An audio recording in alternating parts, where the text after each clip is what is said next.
Hey everybody, we're the epistemologists here, and our topic today is the reply to our comment on our last video. That was criticizing a little bit more about, how the last video was very kind of specific and left out a lot of context, and even like in our Twitter sort of engagement, we had also sort of just were speaking to that direct person. And I think that goes with, you were talking about flow and how we have this sort of stream as we try to explain things to various sources. And with this that, is sort of yeah, this is sort of an experiment for us to try to take concepts we know well and turn them into plain language and basically maintain a rolling conversation about him. Basically trying to create something at least mildly engaging for people. We try to focus on the problem situation, and so hopefully these problems will be of interest to people. And that's been our focus, more so than just trying to get everything rigorously accurate. We're not really debating in any sort of sense. We're not debating with each other. We're not really debating with people who disagree with us so much. We're basically doing I think basically two things. One is overview explanations, which is basically just running over the logic of what we see, what we're thinking. And then there's also making problems explicit, which is I think is sort of separate, because making problems explicit means you're focusing on that particular problem, and you can then go on to describe the solution and that kind of thing. But a lot of that requires the context of the broader explanation, right? So what happened with the hour-long video for us is that we were out of our normal format. yes. Did not have the context that we normally fill in, because we were continuing the conversational flow from Twitter, and a lot of people were just not along for the ride on that. So we expected not a lot of people to find that hour-long video extremely valuable.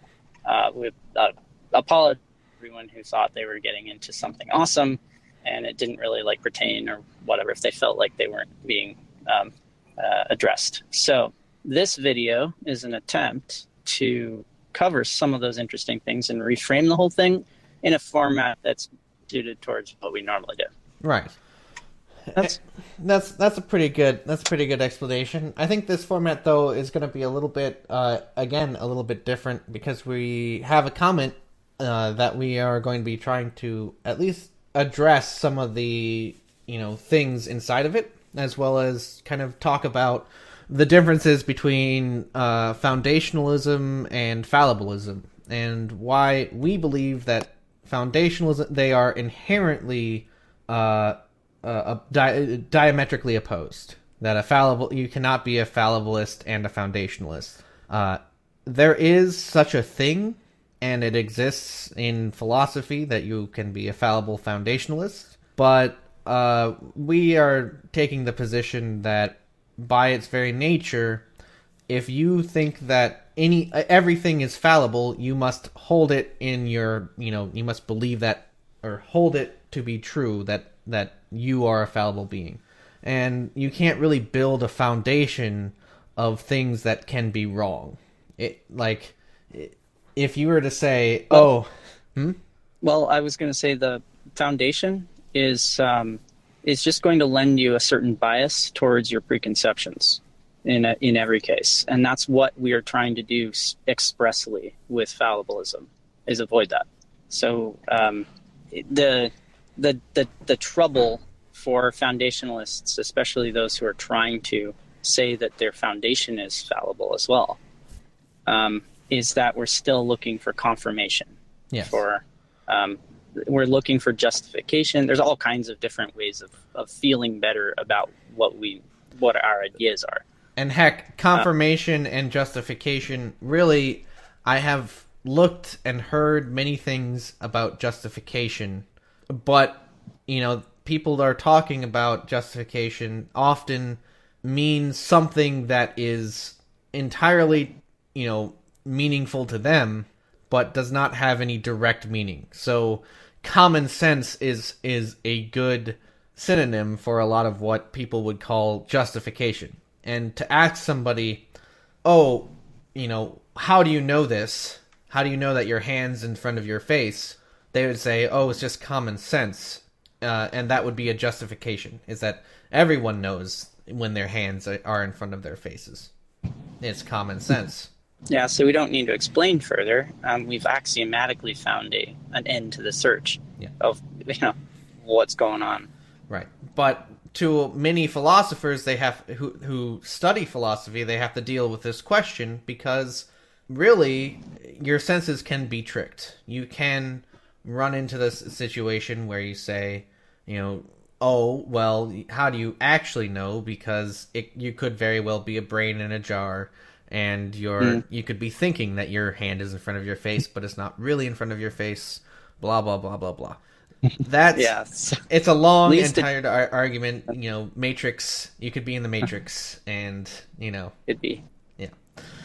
Well, I did want to go back to the old fork in the road at the beginning, and we can get to the definitions while we describe that. Right. Well, and I was just trying to describe what a foundationalist is, and that's sort of a very common understanding of what knowledge is that you have to know it from a justified standpoint. You have to have it, and it has to be a knowledge that you have the common sense in believing, or you have some sort of justification in believing in that knowledge. And but we do not subscribe to that idea that knowledge is justifiable. Because looking for justifiable knowledge is really just looking for the feeling of confidence, and it's also looking for ways to keep ideas from changing more than it is to learn anything.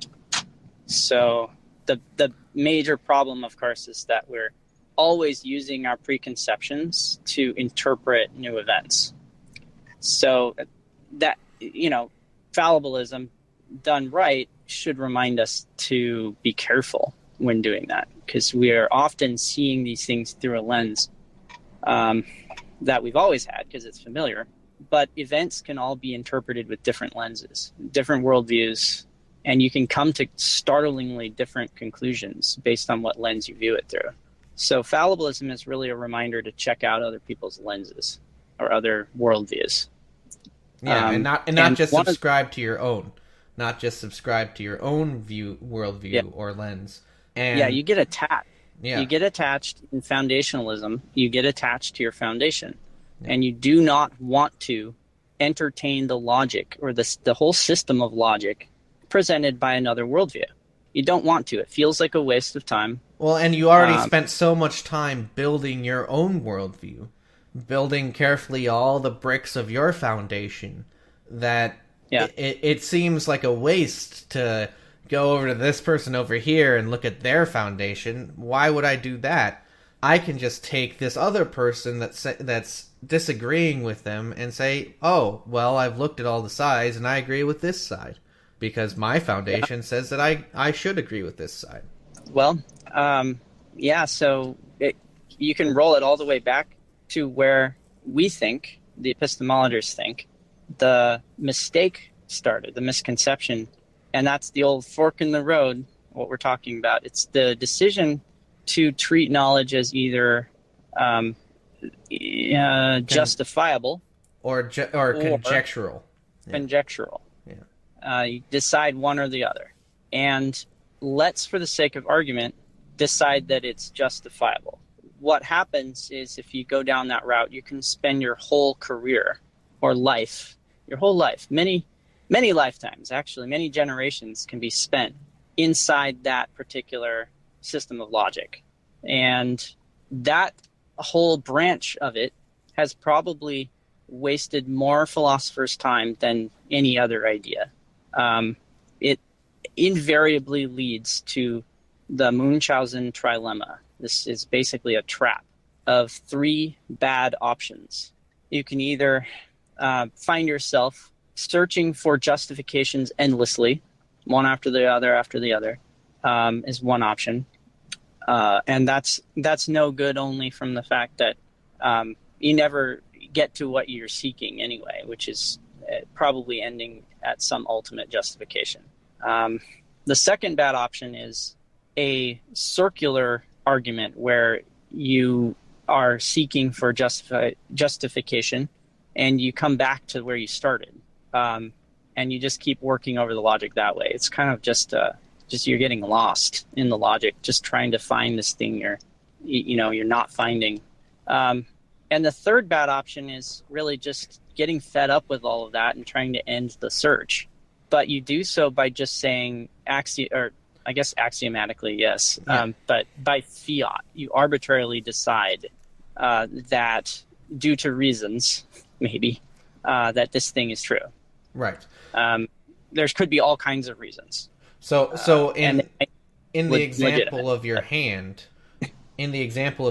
in front of your face, they've decided that, well, it's my perceptions, my touch, my feelings, those, what I can see, all of those things, my experiences are the baseline.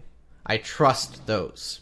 Those have to be correct. And if they're not correct, then I admit that they might not be correct, but we have to start from somewhere. It would be a fallibilist foundationalist. They'd say I admit that they might be wrong, but we have to continue forward somehow. Yeah.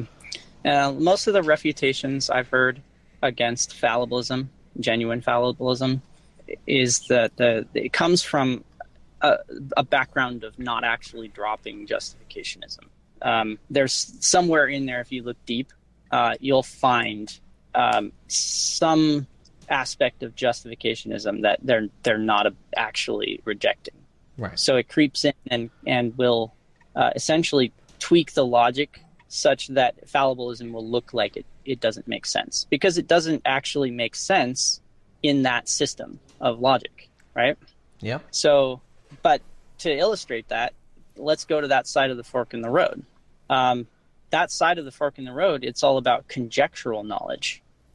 And it's the understanding that all knowledge is made out of guesswork. It starts its life as guesswork, always ends up being guesses. And the understanding of what's actually happening is what we're after there. And so we're looking for explanations of that. And by explanation, we're just looking for statements that describe the way things are and what's there, how it behaves. It'll make predictions because we're talking about things that we've seen. And sometimes those rules we apply to the things we've seen also apply to things we have not seen. And those end up being predictions. But on that side of things, fallibilism is about recognizing that there are no authoritative sources of knowledge. And there's no reliable way of determining if an idea is true or probable. And this idea here is scary to everyone on the other side. It's cause for despair, even, because it means that for them, knowledge is unattainable. Or that knowledge cannot be progressed. You cannot have knowledge that progresses on itself, and that's how science exists, right? At least in the foundationalist mindset. You cannot, if you don't have a progression, you don't have a buildup of technology or any of those sorts of things. So from a foundationalist, a pure fallibilist perspective is either useless or has such vast problems with it that it will be even worse than deciding arbitrarily where the endpoint is. And yeah.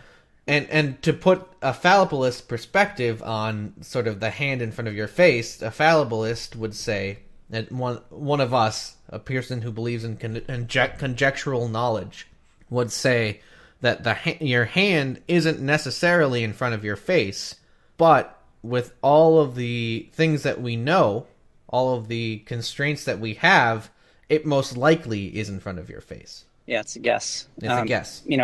It's a guess at the nature of the reality out there. Even the guess that reality itself exists independent of the observer is a guess. Yep. So a lot of these things are conjectural. We kind of build up around those, but they should never be allowed to form that foundation, at least in this on the fallibilist side of thinking. For a fallibilist, the logic of learning is really about seeking better explanations of the world so that we, improve our understanding. It could take a long time or whatever, but we are constantly on the lookout for new information that will potentially rule our guesses out.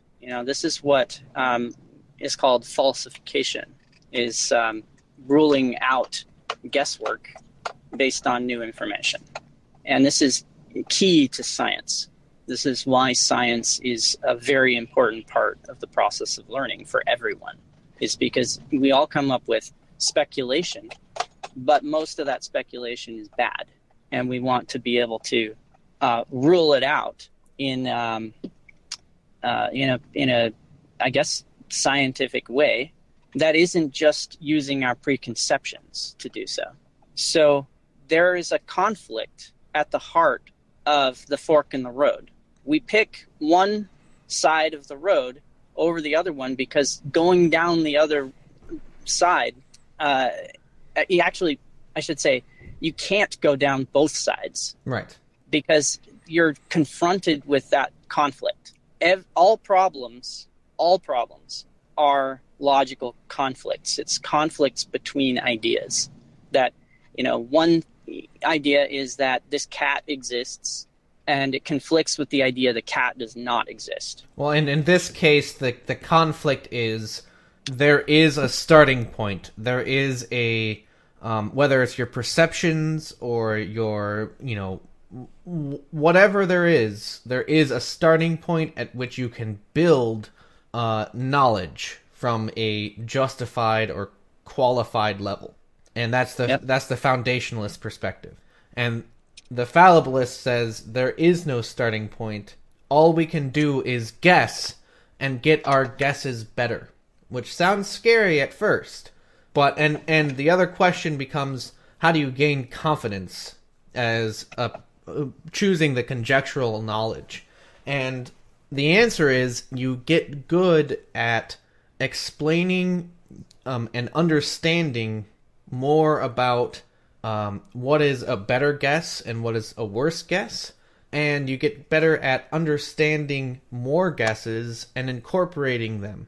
And you can be confident in your ability to explain, and whereas a foundationalist tends to be more confident in their ability to know what's in their foundation or not, know what's acceptable to their senses or not. Whereas a conjectural knowledge builder will say, I understand these concepts, I understand these ideas very well, and this new thing might not be inside my ideas, but I want to learn and understand it so I can see how well this explains what is happening.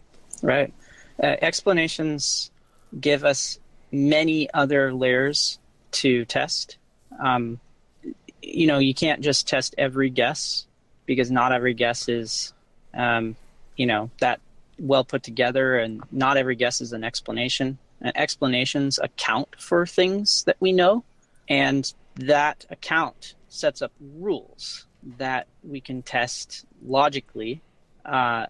If those explanations cover things that exist in reality, then we can use science to test that, because we can just go out and into the world and Make an experiment and do that. Yeah, build an experiment, run it, and learn something that will help to rule out our ideas. Because on the fallibilist side of the fork in the road, it's all about ruling out our guesses. And we're never trying to support guesses. Support is what a foundationalist does. Support is you're building layers that support other layers. It's like a pyramid. They're trying to build a pyramid of knowledge based on this sort of foundational truth that they feel is, confident in. But on the fallibilist side, we're looking for constraint, not support. And constraint is logic, is basically using logic to identify problems, conflicts, and then solving those problems means conjecturing. It means coming up with a creative guess that doesn't feature the logical conflict, and to test it, try to rule it out. And the whole process just keeps going like that. So after enough time, you have a guess that is fairly well constrained, that has been hit and battle hardened through all of these trials and all of these other philosophies attacking it and other concepts going after it.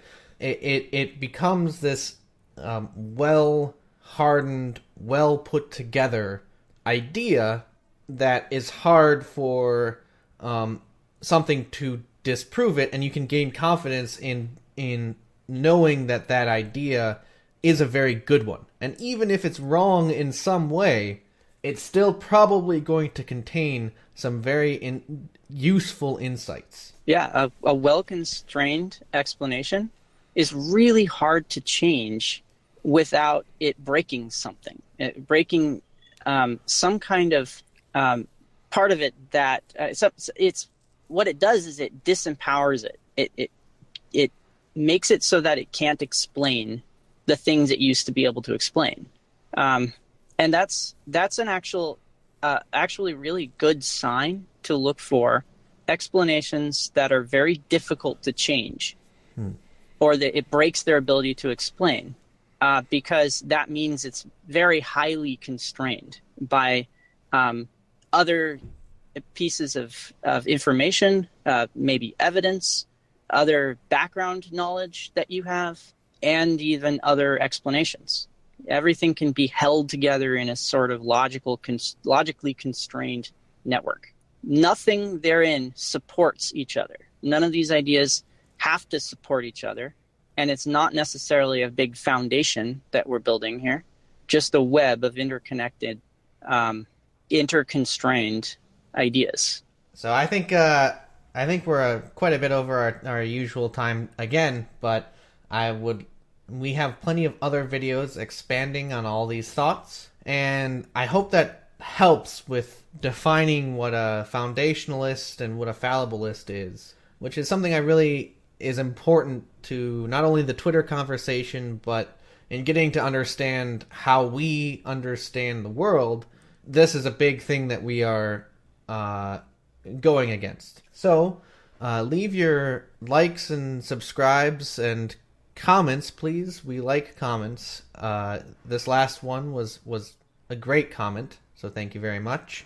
And have a good day.